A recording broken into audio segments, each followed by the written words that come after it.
हमारी संयुक्त किसान मोर्चे की बैठक 18 जून को हुई थी और उनमें जिन सवालों पर चर्चा हुई थी उस पर जो है मैं आपको थोड़ा ब्रीफ करूंगा। 26 तारीख को जब इस मोर्चे के दिल्ली के पास 7 महीने पूरे हो रहे हैं और जिस दिन आपातकाल घोषित किया गया था 46 साल पहले, उस अवसर पर हम खेती बचाओ लोकतंत्र बचाओ के अभियान के तौर पर सभी राज्यों की राजधानियों में गवर्नर हाउस और यूनियन टेरिटरीज में लेफ्टिनेंट गवर्नर हाउस पे जाके एक रोष मार्च निकालेंगे, धरना देंगे और राष्ट्रपति के नाम एक ज्ञापन सौंपेंगे उन्हें। इसमें हम मांग करेंगे कि किसानों की समस्याएं हल करने का निर्देश राष्ट्रपति सरकार को दें। हमने तय किया कि आगामी 30 जून को हूल क्रांति का दिवस है, जो संथाल जनजातियों की और उस झारखंड वाले इलाके में एक बड़ा क्रांतिकारी आंदोलन रहा है। उस अवसर पर हम अपने मोर्चों पर जो है हूल क्रांति दिवस मनाएंगे और हमारे आदिवासी पृष्ठभूमि के जो साथी हैं वो भी हमारी सभाओं को संबोधित करेंगे। छत्तीसगढ़ में एक बड़ा आंदोलन चल रहा है। ये सुकमा जिले के सेलेगार गांव की जमीनों पर सवाल पर खड़ा हुआ है। सीआरपीएफ का कैंप बनाने के लिए वहां पर सरकार ने जमीन अधिग्रहण की है। ये गांव जो है सुरक्षित शेड्यूल 5 के क्षेत्र में आते हैं। इनमें सरकार को अनुमति लेनी चाहिए थी ग्राम सभाओं से। सरकार ने बिना कोई रेफरेंस किए ये जमीनें अधिग्रहित की हैं। 17 मई को वहाँ पर जो है फायरिंग हुई थी। 3 आदिवासी किसान मारे गए थे। एक महिला कुछ दिन बाद मर गई उस फायरिंग में। 18 घायल हुए थे, 10 लापता हैं। इस आंदोलन को समर्थन देने का हमने फैसला किया है। कल हरियाणा सरकार, बीजेपी, जेजेपी ये योग दिवस के रूप में 1100 गांवों में जो है सभाएं करने जा रहे हैं। योग का आसन कराने का प्रोग्राम हमका। हमारे पूर्व निर्णयों के आधार पर हम वहाँ पर बीजेपी और जेजेपी के नेताओं का विरोध करेंगे शांतिपूर्वक उनसे, और गांव के अंदर उनको घुसने से रोकेंगे। हमारे अगला फैसला था वो सोनभद्र में एक घटना हुई है। सोनभद्र में 26 मई को 6 महीने पूरे होने पर हमारे साथी ज्ञापन देने गए थे। उनमें से एक अपाहिज साथी को बाद में वो व्हीलचेयर पे चलता है, उसको और उसके परिवार पर एक फर्जी केस लिखकर उससे जेल में डाल दिया है। हम इसकी निंदा करते हैं और केस वापसी और उसकी रिहाई की मांग करते हैं। हमारा जो ढांसा बॉर्डर है वहाँ पे लंबे समय से मोर्चा चल रहा है एसकेएम का। वहाँ पर हरियाणा पुलिस ने एक केस दर्ज किया है 50 लोगों के ऊपर और एक साथी को 16 तारीख को गिरफ्तार कर लिया है। उसका विरोध करते हुए उस साथी को छुड़वाया गया था। हमारी मांग है कि उस केस को वापस लिया जाए और अगर वापस नहीं किया तो वहाँ संघर्ष बढ़ेगा। ये फैसले हमने किए हैं। एक और सवाल टिकरी को लेकर है। टिकरी में एक घटना हुई है, उस पर हमारे साथी जज्जर के सुप्रीडेंट पुलिस से मिले हैं और उसके बारे में रविंद्र जी आपको बताएंगे।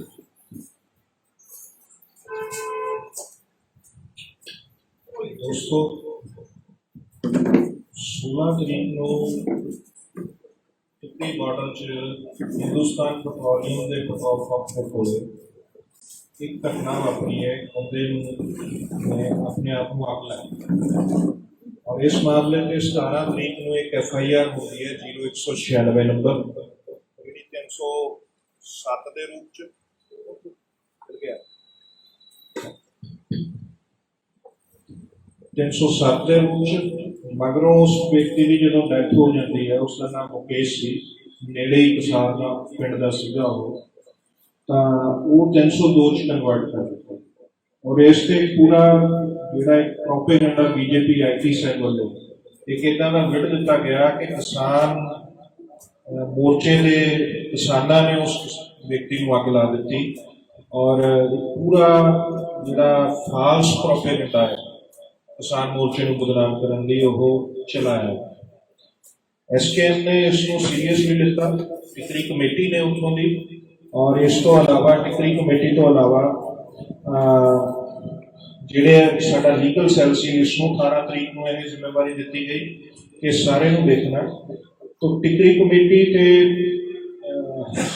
ਲੀगल सैल ने जो प्रीलिमिनरी इन्वेस्टिगेशन की थी ਉਸ ਦੇ ਆਧਾਰ ਤੇ ਅਸੀਂ ਇਸ ਨਿਰਣੇ ਤੇ ਪਹੁੰਚੇ ਸੀ ਕਿ ਇਸ case the fair and free inquiry ਹੈ ਜਿਹੜੀ ਉਹ ਪ੍ਰਸ਼ਾਸਨ ਤੋਂ ਮੰਗੀ ਜਾਣੀ ਹੈ। ਉਸ ਮਾਮਲੇ 'ਚ ਕੱਲ੍ਹ ਇੱਕ ਡੈਲੀਗੇਸ਼ਨ ਫੁੱਲ ਫਲੈਜ ਡੈਲੀਗੇਸ਼ਨ ਟਿਕਰੀ ਕਮੇਟੀ ਦਾ ਲੀਗਲ ਸੈੱਲ ਦੇ ਮੈਂਬਰ ਜਿਹਦੇ 'ਚ ਮੈਂ ਖੁਦ ਸ਼ਾਮਲ ਸੀ, ਐਡਵੋਕੇਟ ਅਮਿਤ सांगवान जी, एडवोकेट संतोष चौधरी जी और टिकरी कमेटी पूरी की पूरी जी अमरीक सिंह जी, कांशीराम नैन जी के बेटा जमिंदर जी चौधरी, जमिंदर कांशीराम नैन और होर साथी होते बलदेव सिंह सरसा भी इधरों गए थे। अभी सारे SP झज्जर को मिले और असं उन्होंने सामने कुछ फैक्ट्स रखे। जिस पेट्रोल पंप तो पेट्रोल परचेज करके ये घटना वापरी है वो पेट्रोल पंप की CCTV फुटेज असीं उन्हां नूं लैण लई कहा है, क्योंकि प्राइमरी एविडेंस उहदे च ही है कि पेट्रोल उस बंदे ने खरीदिया और ये साडे कोल जानकारी है कि पेट्रोल उत्थों खरीदिया गया। असीं उसकी CCTV फुटेज लैके उन्होंने इनक्वायर करन दा और उत्थों ये सारे तत्थ सामने लियाउण दी गल रखी। उस व्यक्ति ने जो उसने अपने ऊपर पेट्रोल छिड़क के अग लाई है, टिकरी जिहड़े लोगों ने देखा तो उन्होंने बीबियां ने रौला पाया तो आले दुआले तो किसानों ने जाके उहदे ते रेत पा के और उसको कंबल ओढ़ के उहदी अग बुझाउण दी कोशिश की और उन्होंने बचाया। ये लगभग 9 सवा 9 के दरमियान का इंसीडेंट है और 9 सवा 9 तो 9:20 के दरमियान एक वीडियो उत्थे बनाई गई जिस उस व्यक्ति ने कहा है कि मैं दुखी होके ये कदम चुक्या हैगा आ, मैं अपने आप को खत्म करना चाहता। और ये वीडियो असी पुलिस को दिखाई कि ये एक वीडियो घटना के बिल्कुल नाल ही वापरिया हुआ इंसीडेंट और फौरी बात बनी है विदाउट एनी किसी प्रैशर तो वो बंदे को असी बचाया। ये असी उन्होंने सामने रखा। इस फैक्ट्स उन्होंने कहा कि असी भी फेसबुक पर देखा और सानू ये लगता उसे चो ही जो असी कहा कि ये चीज़ जो आ रही है थोड़ी FIR तो बिल्कुल कंट्राडिक्टरी है, तो इस इंक्वायर किया जाए जिस उन्होंने SIT का गठन किया DSP की अगवाई हेठ और ये SIT इस टाइम बाउंड फ्री ते फेयर इंक्वायरी का उन्होंने सानू भरोसा दिता। दूसरी चीज़ असीं उन्होंने रखी सी कि एक व्यक्ति का नाम है जिहड़ा उसके ब्रदर ने लिखा है और ये सारा जो इंक्वायरी जाऊगा भी जिन्नी देर तक हाले पूरी तरह इंक्वायरी प्रॉपर नहीं तो तुहानू अरेस्ट नहीं करनी चाहिए। तो ये उन्होंने इंश्योर किया कि कोई होर अरेस्ट नहीं होगी। तो जिहड़े 2 बंदियां की अरेस्ट की है जिन्हें एक कृष्ण नाम का बंदा है और एक संदीप नाम का व्यक्ति है, ये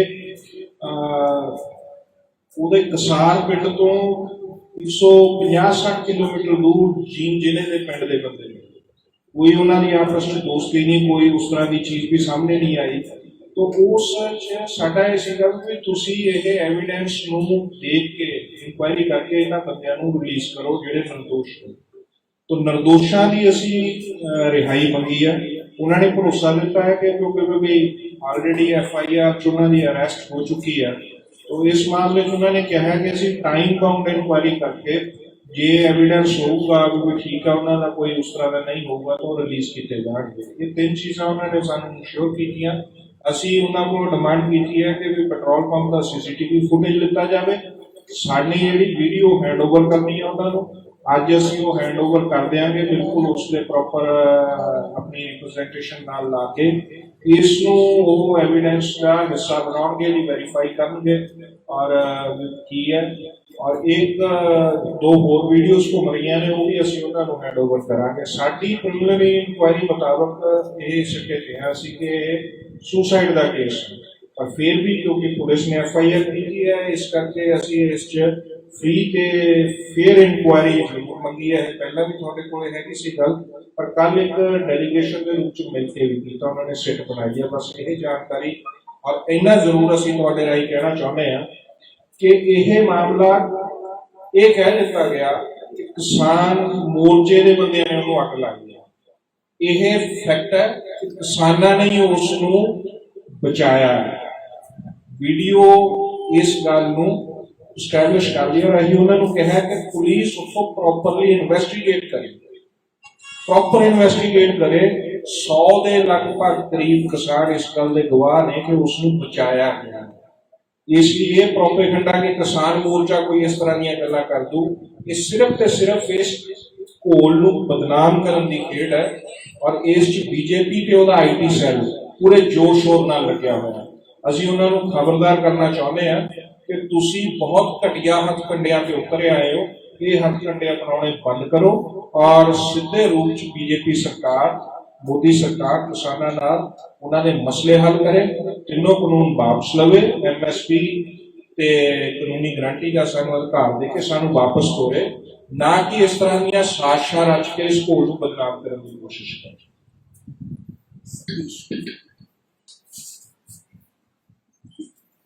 आप बिल्कुल डिफरेंस हो गई, पीछे से लाइट पड़ेगी, काला चल रहा है इधर, या तो चेंज कर लो थोड़ा। आप क्या है? आप बोलिए ना। जय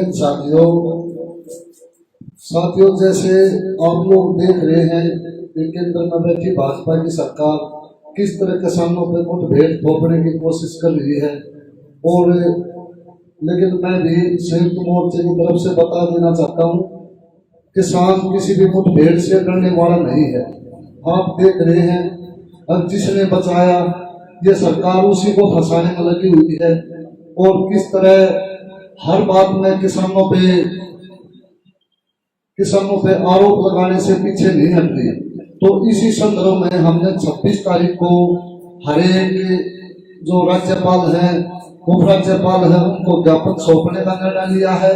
और इसमें एक सरकार जो उनकी पहली सरकार बैठी है उसके आंख कान खोलने के लिए ये किया जा रहा है। और इसमें मैं एक बात और बता दूं, केंद्र सरकार अगर जो किसानों के साथ ऐसे ही करेगी और तो आगे किसान ने जो हर बात में सरकार का साथ दिया है, लेकिन आप ये किसानों से हमेशा तो सौतेला व्यवहार किया जा रहा है, तो हमेशा ऐसे काम नहीं चलेगा और किसानों से बात शुरू करनी चाहिए। वरना किसान 26 तारीख को ये करके फिर संयुक्त मोर्चे में फैसला होगा। इससे भी बड़ा कदम उठाने के लिए किसान जाग उठा है और ये फैसला करेगा। जय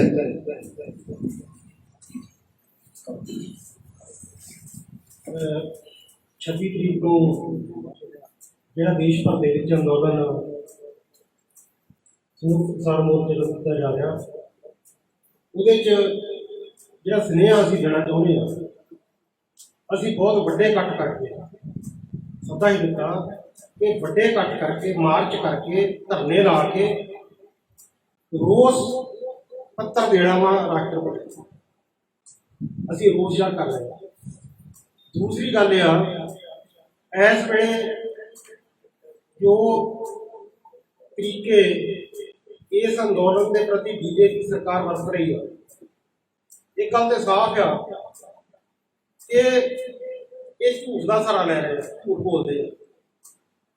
दूसरी गल कि इस वेले जो हालत इन्हों की, ये सरकार हार चुकी है, किसानों का अंदोलन जित चुका, क्योंकि इस अंदोलन को लमका रहे कि जिन्ने महीने वध लगणगे शायद किसान इतों छड्ड के दौड़ जाणगे जां जथेबंदियां च फुट पै जूगी।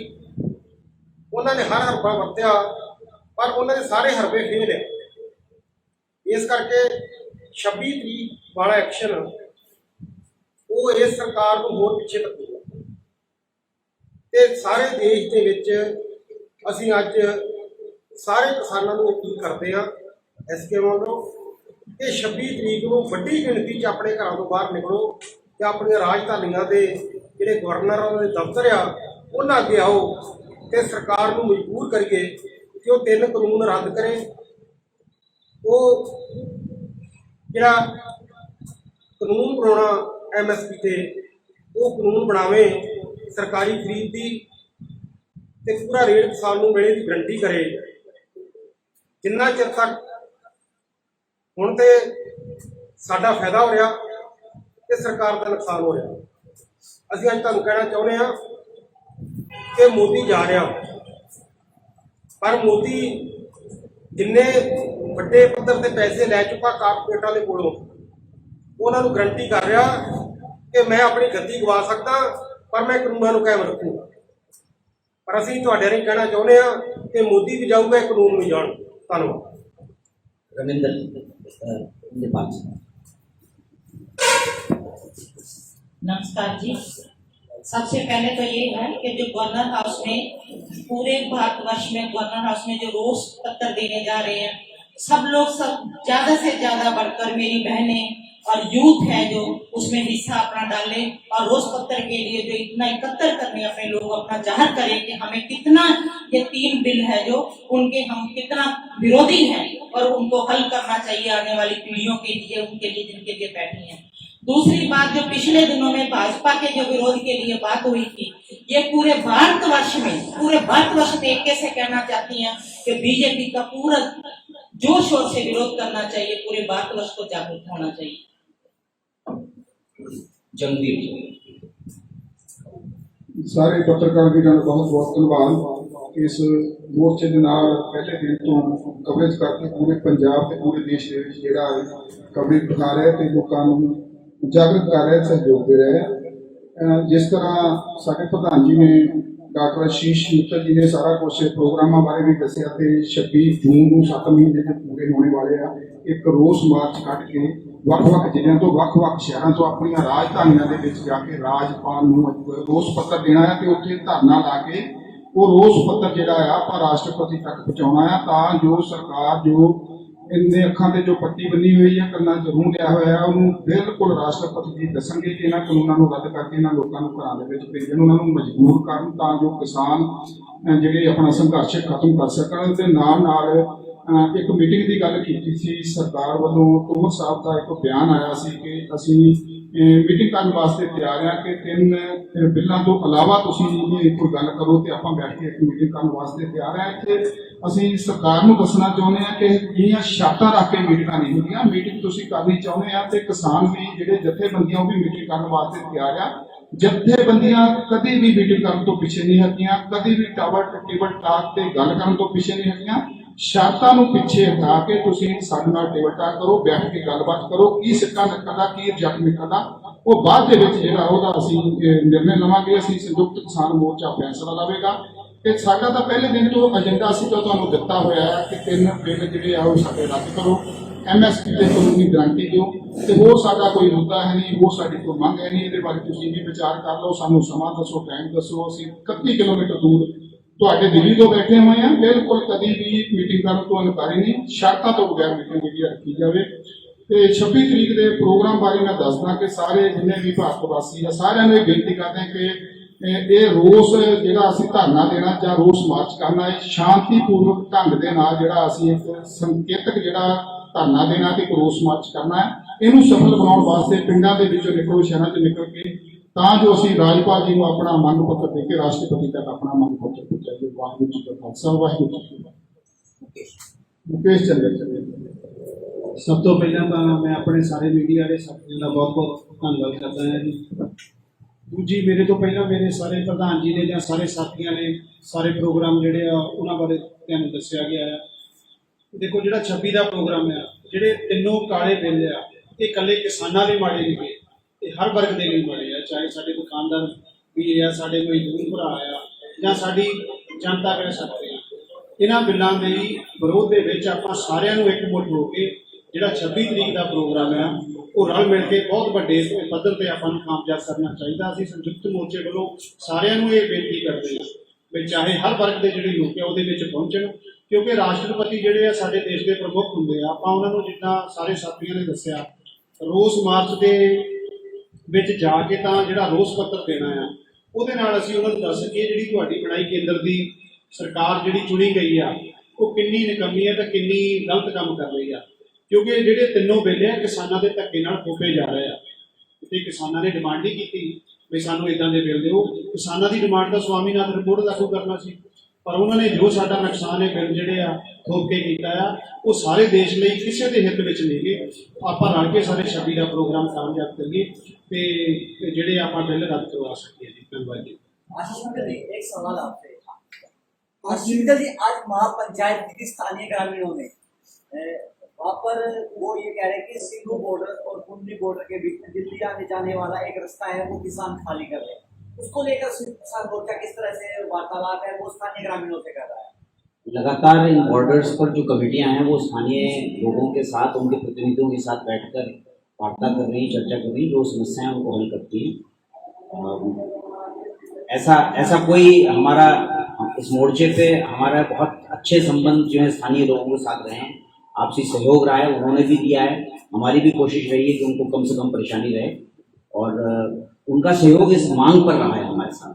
10 दिन का समय दे रहे हैं, वो 10 दिन का समय देते हैं, नहीं तो हम भी आंदोलन करेंगे। मेरे ख्याल से इसको बेहतर रहेगा, सिंगू बॉर्डर के लोग देख रहे हैं वो थोड़ा बेहतर जवाब देने, क्योंकि वो ज़्यादा तथ्यों से वाकिफ होंगे। देखिए, कल भी यहाँ पे जो नज़दीक के गांव है उनके साथ एक सद्भावना मीटिंग की गई है, और हम लोग यहाँ पे एजुकेशन करने आए हैं, हम अपनी चॉइस से नहीं बैठे। उनको सरकार पे दबाव डालना चाहिए कि सरकार किसानों की बातों को माने, और हम लोग चले जाएंगे। हमारी मजबूरी, हमें मालूम है कि उन्हें भी कुछ असुविधा हो रही होगी, लेकिन हम एजुटेशन करने बैठे हैं। सरकार ने रास्ता रोक रखा है, सरकार हमारी मांग नहीं मान रही, हमारे पास कोई और चॉइस नहीं। नेताजी, एक सबसे बड़ा आरोप है वो ये लगा रहे हैं, जो किसान हैं जो बैठे हैं वो आसपास के ग्रामीणों के साथ मारपीट करते हैं, तो मैं करते हैं, और जो बैरिकेडिंग है लड़ाई झगड़ा है वो करते हैं, बैरिकेडिंग है वो लगा दी जाती है, उनको गाँव में जाने के लिए बड़ी परेशानी का सामना करना पड़ता है। देखिए, इक्का दुक्का घटनाएं हुई हैं तो उस पर हमें भी खेद है। जनरली यहाँ पे हमारा आसपास के लोगों के साथ बहुत अच्छा गहरा रिश्ता बना हुआ हम लोगों में। आप चले, हम आपको दिखाते हैं, लोग अपने घरों में हमारा दूध भी रखते हैं, और हमारा सामान भी अपने रेफ्रिजरेटर में रखते हैं, हमें अपना घर देते हैं कि आइए, कोई बात नहीं, इस तरह की बात नहीं है। हाँ, कुछ समस्याएं थी जो पिछले दिनों हमने एडमिनिस्ट्रेशन के सामने भी रखी है। डिप्टी कमिश्नर सोनीपत और एसपी सोनीपत के और बाकी अधिकारी जन से बात हुई थी। एक दिक्कत यह है कि आसपास के लोगों के लिए भी मूवमेंट की असुविधा है, सड़कें टूटी हुई हैं। तो हमने ये सवाल उठाया था कि इसमें एक ही सड़क पे सारा जो यहाँ की लोकेलिटी है उसका भी रश आ रहा है। आप मॉनसून सेशन आने वाला, पहले सड़कों की रिपेयर कीजिए। ये जो हम यहाँ से देखते हैं सिंगू से सोनीपत का जो ये साइड का रोड है, ये सारा टूटा हुआ, कहीं पे तो इतने गड्ढे हैं कि ट्रक्स भी उसमें से नहीं निकल पाते हैं। तो हमने उनको कहा कि इनको रिपेयर किया जाए, और ट्रैफिक जहाँ जाम होता है वहां पे कुछ चीजों को अच्छे ढंग से मैनेज करें सोनीपत प्रशासन। हम भी अपने वॉलंटियर्स लगाते हैं, लेकिन ये प्रशासन की जिम्मेदारी भी है कि वो इस मामले को सुचारू ढंग से चलाए। अब उन्होंने हमसे वादा किया था कि जो दिल्ली को जाने वाला ट्रैफिक है उसको वो डाइवर्ट करेंगे। वो उस तरह से जिम्मेदारी नहीं निभाते तो ये मुश्किलें आती हैं। हम लोग उनको हल करने की दिशा में अक्सर रहते हैं, लेकिन एक बात आपको समझना होगा, उनको भी समझना होगा कि हम लोग कोई शौक से यहाँ पे नहीं बैठे हैं, हम मजबूरी में बैठे हैं, और हम एजुटेशन कर रहे हैं, और एजुटेशन के लिए हमें भी असुविधा हो रही है। हम अपने घरों से 300-400 किलोमीटर दूर बैठे हुए हैं। हम चाहते हैं कि सरकार जल्दी इसका निपटारा करे। तो सरकार तो शर्तें लगा रही है, अभी आपसे पहले जनवीर जी ने बात की है आपसे, सरकार तो शर्तें लगा रही है। फिर भी हम गांव वालों लोगों से अच्छा सौहार्दपूर्ण वातावरण, उनके साथ एक अच्छा प्रवर्तन रखना चाहते हैं। कल भी उनसे मीटिंग हुई है, तो आने वाले दिनों में हो सकता है एक अच्छा सहयोग दिवस फिर एक मनाया जाए, चौपालें भी करेंगे इनके साथ के गाँव में, तो ये आगे से रास्ता निकलेगा। इस तरह की इक्का दुक्का घटनाएं हैं, उसको हम लोग से रिजॉल्व करेंगे। 26 तरीक वाला ਜਿਹੜਾ ਤੁਸੀਂ ਮੰਗ ਪੱਤਰ ਦੇਣ ਲਈ ਜਾਣਾ ਹੈ, ਉਹਦੇ ਚ ਆਮ ਕਿਸਾਨ ਵੀ ਜਾਣਗੇ ਜਾਂ ਜਿਹੜੇ ਆਗੂ ਹੀ ਜਾਣਗੇ? ਆਮ ਕਿਸਾਨਾਂ ਦਾ ਹੀ ਸਵਾਲ ਹੈ। ਆਮ ਲੋਕਾਂ ਲਈ ਸੱਦਾ, ਆਮ ਕਿਸਾਨਾਂ ਲਈ ਸੱਦਾ ਆ। ਪੰਜਾਬ ਦੇ ਗਵਰਨਰ ਨੂੰ ਹਜ਼ਾਰਾਂ ਹੀ ਕਿਸਾਨ ਮੰਗ ਪੱਤਰ ਦੇ ਰੋਸ ਪੱਤਰ ਦੇ। ਚੰਡੀਗੜ੍ਹ ਤੁਹਾਡੇ ਤੇ ਵੱਡੀਆਂ ਰੋਕਾਂ ਵੀ ਲਾਈਆਂ ਜਾਣਗੀਆਂ ਕਿਉਂਕਿ ਸਰਕਾਰ ਵੱਲੋਂ ਪ੍ਰਬੰਧ ਕੀਤੇ ਜਾ ਰਹੇ ਹਨ। ਕੋਈ ਗੱਲ ਨਹੀਂ, ਉੱਥੇ 32 ਕਿਸਾਨ ਜਥੇਬੰਦੀਆਂ ਦੀ ਲੀਡਰਸ਼ਿਪ ਹੋਊਗੀ, ਤੁਹਾਡੇ ਸਾਹਮਣੇ ਆ ਜਾਊਗਾ ਸਾਰਾ ਕੁਝ। ਅਸੀਂ ਗਵਰਨਰ ਨੂੰ ਆਪਣਾ ਮੰਗ ਪੱਤਰ ਦੇ ਰੋਸ ਪੱਤਰ ਦੇ ਜਾਵਾਂਗੇ।